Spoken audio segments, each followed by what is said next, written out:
Praise the Lord. கர்த்தருக்கு மகிமை உண்டாவதாக. இந்த நல்ல காலை வேளையில் கர்த்தருடைய வார்த்தை மூலமாய் உங்கள் யாவரையும் சந்திப்பதிலே நான் மிகுந்த மகிழ்ச்சி அடைகிறேன். சங்கீதம் 96 சங்கீதம் 13 வசனம், அவர் வருகிறார், அவர் பூமியை நியாயந்தீர்க்க வருகிறார், அவர் பூலோகத்தை நீதியோடும் ஜனங்களை சத்தியத்தோடும் நியாயந்தீர்ப்பார் என்று சொல்லப்பட்டிருக்கிறது. நம்முடைய ஆண்டவர் இயேசு கிறிஸ்து அதிசீக்கிரமாய் இந்த பூமிக்கு வரப்போகிறார். அதை தான் இங்கே சங்கீதக்காரன் பதிவு பண்ணி வைத்திருக்கிறார். நம்முடைய ஆண்டவராக இயேசு கிறிஸ்துவின் வருகையை அவர் பிறப்பதற்கு முன்பதாக பல 100 ஆண்டுகளுக்கு முன்பதாக அவர் எழுதி வைத்திருக்கிறார். இந்த இறை வார்த்தை கேட்கிற தேவனுடைய பிள்ளைகளே, நம்முடைய ஆண்டவர் இயேசு கிறிஸ்து அதிசீக்கிரமாக இந்த பூமிக்கு வருகிறார். அந்த வருகையை நாம் எல்லாரும் எதிர்நோக்கி காத்திருக்க வேண்டும். வேத புத்தகத்தை வாசிக்கும்போது கடைசி நாட்களில் மனுஷகுமாரன் வரும்போது நடைபெறுகிற சம்பவங்கள் அது பதிவு பண்ணப்பட்டிருக்கிறது. யுத்தங்களின் சத்தத்தை கேட்பீர்கள், கொள்ளை நோய்கள் வரும், இப்படி பலவிதமான காரியங்களை அவர் சொல்லியிருக்கிறார்.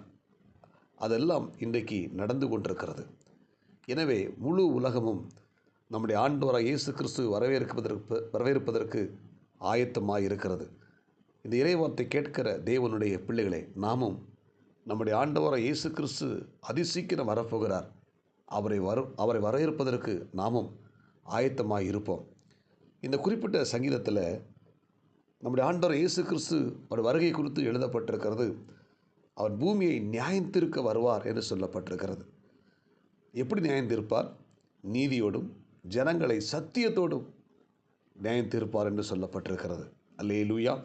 இந்த இறைவார்த்தை கேட்கிற பிள்ளைகளே, பூமியை நீதியோடு அவர் நியாயம் தீர்ப்பார். அவருடைய ஜனங்களை சத்தியத்தோடு, வேத வசனத்தில் கொடுக்கப்பட்ட அந்த சத்தியத்தை வைத்து நியாயம் தீர்ப்பார் என்று சொல்லப்பட்டிருக்கிறது. எனவே நம் ஒவ்வொருத்தரும் நீதியோடு சத்தியத்தோடு கூட வாழ நம்மை அர்ப்பணிப்போம். சத்தியத்தை விட்டு விலகி போகாமல் சத்தியத்தில் உறுதியாக இருந்து பரிசுத்தமாய் வாழ நமக்கு தேவன் கிருபை கொடுப்பாராக.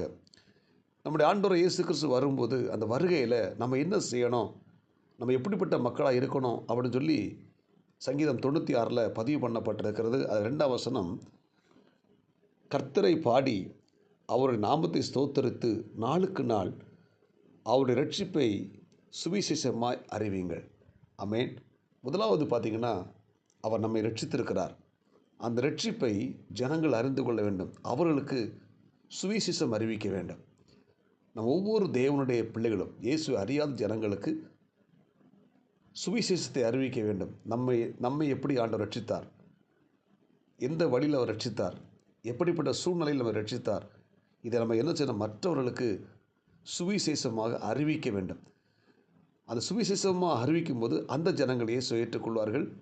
அவர்கள் தேவனுடைய பிள்ளைகளை மாறுவார்கள். எனவே நாம் ஒவ்வொருத்தரும் நம்முடைய வாழ்க்கையில் நடைபெற ரட்சிப்பை மற்றவர்களுக்கு சுவிசேஷமாக அறிவிக்க வேண்டும்.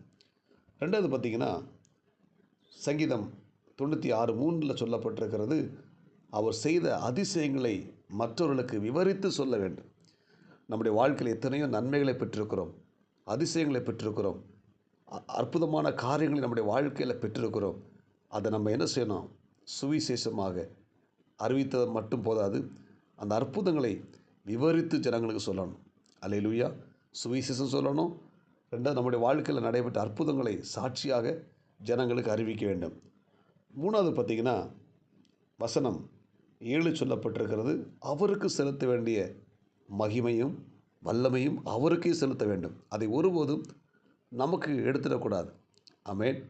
கர்த்தருக்கு செலுத்த வேண்டிய மகிமை அவருக்கு தான் செலுத்தணும். அவருக்கு தான் அந்த வல்லமையை செலுத்தணும்.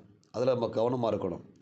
நான்காவது பார்த்திங்கன்னா, வசனம் 8 சொல்லுகிறது, காணிக்கைகளோடு அவருடைய பிரகாரத்துக்குள் செல்ல வேண்டும். ஆண்டவருக்கு நம்ம காணிக்கை கொடுக்கணும். அல்லேலூயா. உற்சாகமாய் காணிக்கை கொடுக்கிறவரிடத்தில் தேவன் பிரியமாக இருக்கிறார்.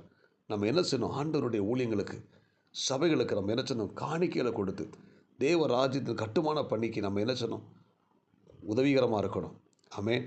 பல இடங்களில் சுவிசேஷம் அறிவிக்கப்படுகிறது. இயேசு அறியாத மக்கள் மத்தியில் ஊழியம் நடைபெற்று கொண்டிருக்கிறது.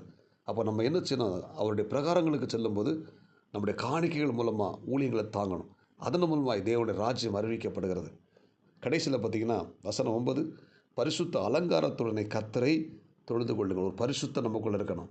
கடைசி வரைக்கும் மரிக்கும் வரைக்கும் நம்ம பரிசுத்தமாய் வாழணும். பரிசுத்தத்தில் எந்த ஒரு உட எந்த ஒரு குறைவும் இல்லாமல் ஒவ்வொரு தேவனுடைய பிள்ளைகளும் பரிசுத்தமாய் வாழ்வதற்கு நம்மை அர்ப்பணிக்கணும். அல்லேலூயா. எனவே இந்த இறைவார்த்தை கேட்கிற தேவனுடைய பிள்ளைகளே, நம்முடைய ஆண்டவர் இயேசு கிறிஸ்து அதிசீக்கிரமாய் வரப்போகிறார்.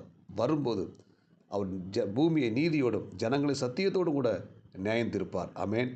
அப்போ சத்தியத்தில் நியாயம் தீர்ப்பார் என்றால் நம்ம எப்படிப்பட்டவர்களாக இருக்கணும்? நம்முடைய ரட்சிப்பை ஜனங்களுக்கு சுவிசேஷமாக அறிவிக்கணும். நம்முடைய வாழ்க்கையில் பெற்ற அதிசயங்களை விவரித்து சொல்லணும். அவருக்கு செலுத்த வேண்டிய மகிமையும் கனத்தை அவருக்கே செலுத்தணும். கர்த்தருடைய ஊழியங்களுக்கு காணிக்கை கொடுத்து ஊழியத்தை வளரப்படணும். பரிசுத்தத்தோடு கூட வாழணும். இதுதான் தேவன் எதிர்பார்க்கிற ஒரு எதிர்பார்ப்பு. ஜெபிப்போமா? பரலோக தேவனே, இந்த இறைவார்த்தை கேட்ட ஒவ்வொரு தேவனுடைய பிள்ளைகளையும் கர்த்தர் ஆஸ்வதிங்க. ஆண்டவர், இந்த இறைவார்த்தை கேட்ட ஒவ்வொரு தேவனுடைய பிள்ளைகளை ஆண்டவர் பலப்படுத்துங்க. ஆண்டவர், நீங்கள் அதிசீக்கிரம் அந்த பூமிக்கு வரப்போகிறீங்க. நம்முடைய வருகையில் நாங்கள் எல்லாரும் எடுத்துக்கொள்ள உதவி செய்வதாக. இந்த இறைவார்த்தை கேட்ட ஒவ்வொரு தேவனுடைய பிள்ளைகளையும் கர்த்தர் ஆஸ்வதிங்க. அந்த நாளுக்குரிய கிருபை கொடுங்க. இயேசு கிறிஸ்துவின் நாமத்தில் ஜெபிக்கிறோம் நல்ல பிதாவே, ஆமேன். God bless you. உங்கள் யாவரையும் கர்த்தர் ஆஸ்வதிப்பாராக. இந்த நாள் உங்களுக்கு இனிமையாய் அமையட்டும். ஆமேன்.